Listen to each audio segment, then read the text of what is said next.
Link has been in Smash since 64, and like a lot of the other original fighters, his design has become outdated compared to the newer ones, lacking in references and inspiration.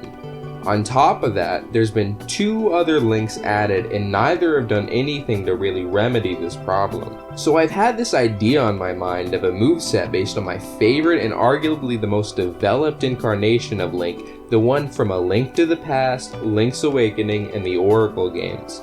Link, in every appearance but especially these, is famous for his wide variety of items. Smash outright ignores nearly all of these, only focusing on the basics. The arrows, the bombs, the boomerangs, these have been in just about every Zelda game, and while they're iconic, they're a bit cliched. In making this moveset concept, I focused on making as many references as possible and making it feel like you're playing as a hero with hundreds of tricks in his pocket. I took a lot of inspiration from Villager and Snake since they give me that feeling the most, so you can think of this as somewhat of a cross between them and Link. The appearance of this Link is taken from his appearance in Link's Awakening and the Oracle games. I really like this design, and it's actually what inspired me to make this moveset. I feel like it's the perfect blend of his post-Ocarina of Time designs as well as his retro designs. For alts, he could have references to Din and the Shrank Tunic, Nehru and the Defense Tunic, a purple tunic to complete the Four Swords colors, a brown tunic in reference to Dampé, a recurring character in the series, an orange and blue color in reference to Marin from Link's Awakening, a darker tunic in reference to his classic NES design in Zelda 2, and the colors of the red mail in A Link to the Past, along with the pink hair of the sprite. His jab is a single sword swipe that hits in front of him, just like the attack in all the 2D Zeldas. It would have a low in lag and be semi-spammable, somewhere between Pikachu and Roy's jab. His up tilt has the same reference, but instead hits around him. It's a lot like the other Link's up tilt, but maybe a bit faster. His F tilt would also take from the other Links. I found it a really satisfying move, even though it's on the slow side. The animation also fits in with the talented but untrained style of the swordsmanship found in the series.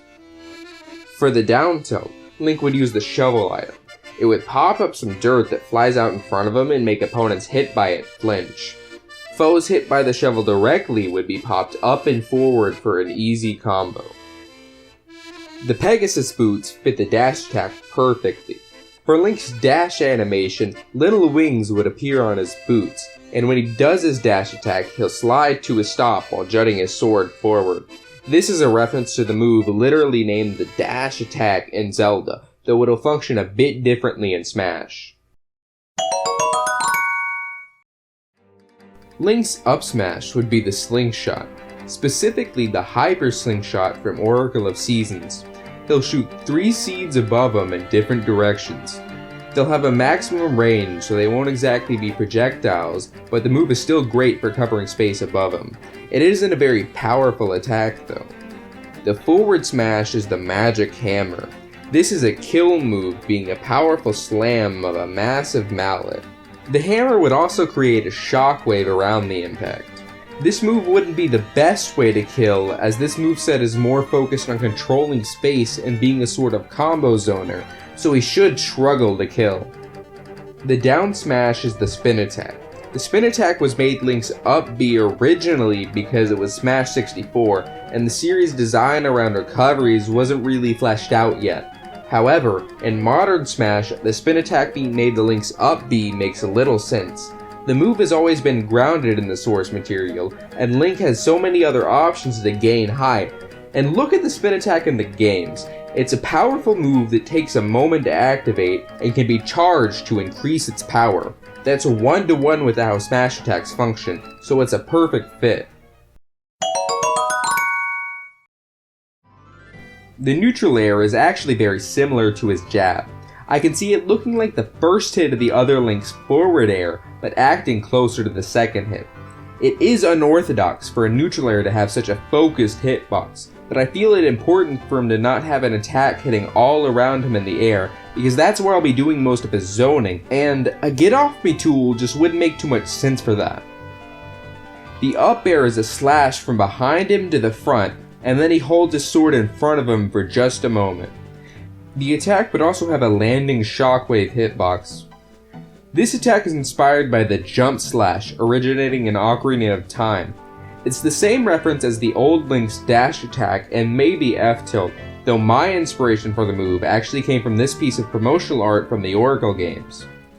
If I'm being honest, this move doesn't fit an up air the best, but I had an empty move slot and a move that could possibly fit, so that's just how it worked out. For his down air, Link stops with one foot and then the other for a weak meteor smash and gimping tool. This was also inspired by a few pieces of promotional art, but the move is actually most similar to Snake's down air, except there's only 2 hits. It's also different in that it's slower, both in startup and active frames, and it stalls Link in the air for a moment, assisting with recovery. Sort of like a cartoon character flailing for a moment after running off a cliff. I'd love to see someone be gimped with this cartoony attack, and then that help the attacker recover. Here's where the aerials get wacky. Firstly is the forward air, which is the fire rod from various Zelda games. Using this move will have Link swing the rod, and a straight moving fireball would come out.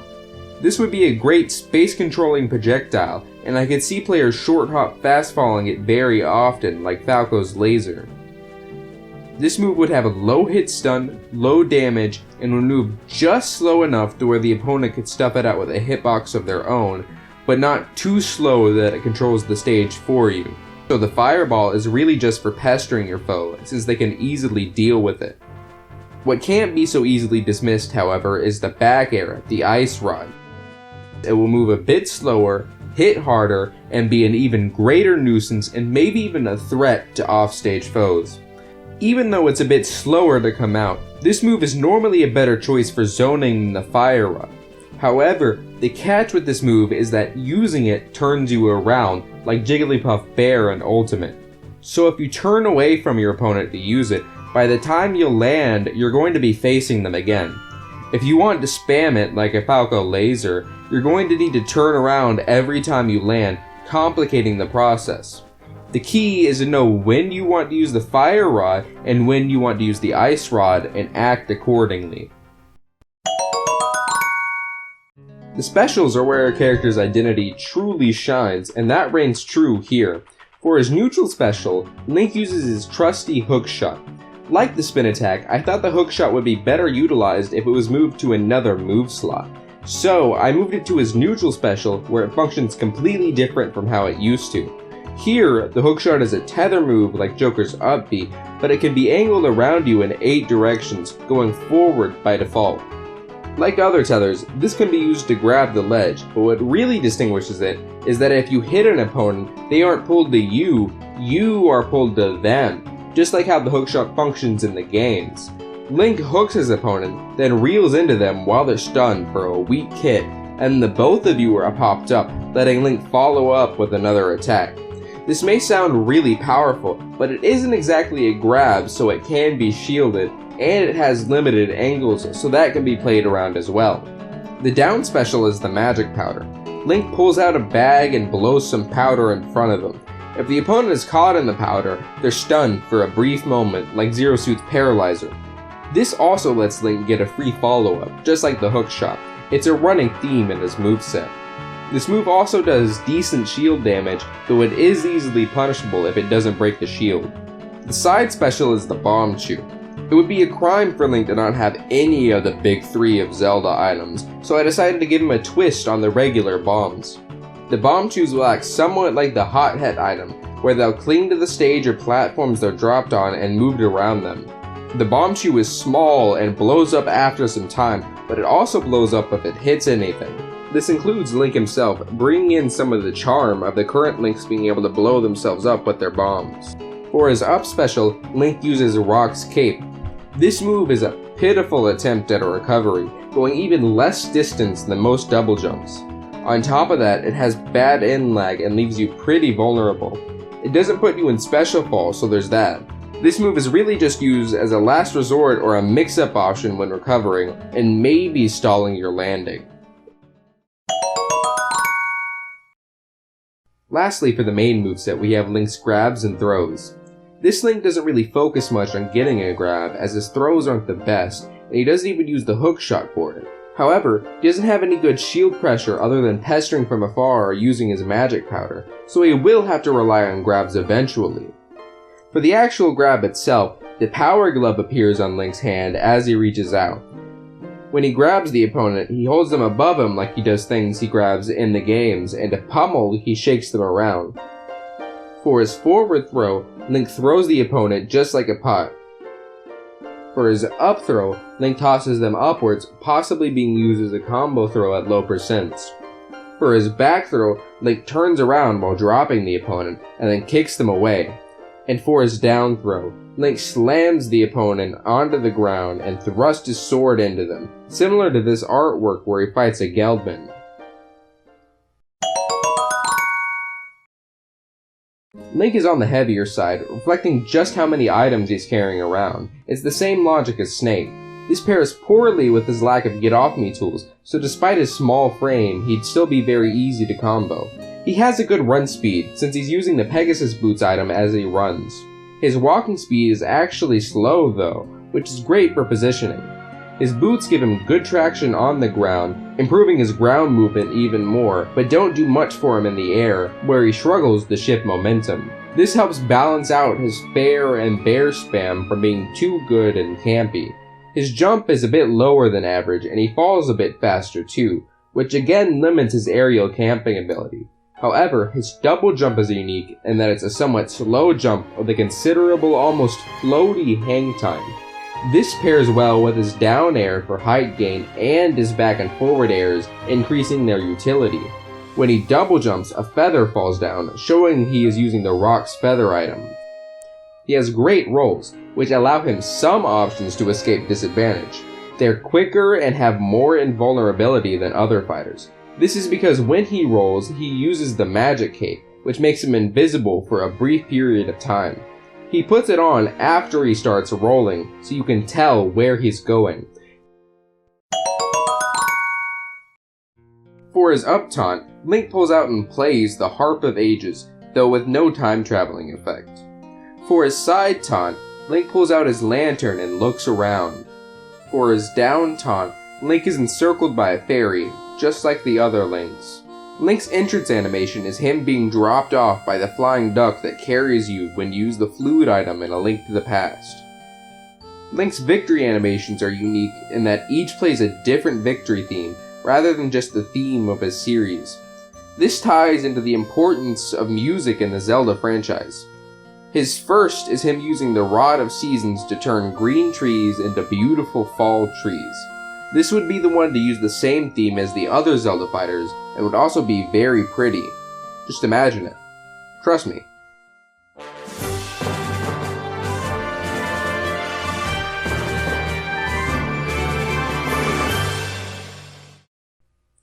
The next would be Link surrounded by the 8 instruments from Link's Awakening, floating above him in a circle, playing the Ballad of the Windfish.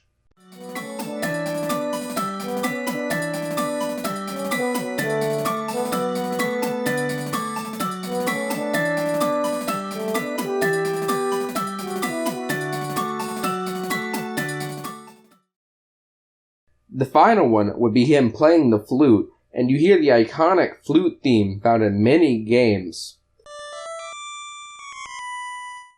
Then, the duck would come and carry him away. Together, these represent the 3 adventures this incarnation of Link has been on.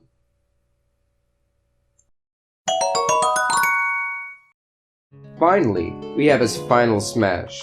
Here, Link would be encircled by the Quake, Ether, and Bombos medallions from A Link to the Past, which would then all 3 be used at once as he holds his sword to the sky.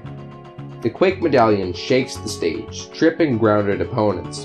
The Bombos medallion causes pillars of fire to start going out from Link on either side, 3 total, comboing into each other, until the third one ends in a much larger finishing pillar.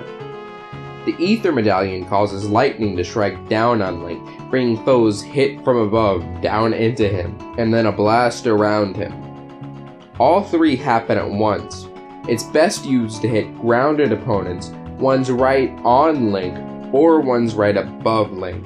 For example, if an opponent is hit right above Link, they will be brought down by the lightning, which then combos into the energy blast, which then combos into the last pillar of fire.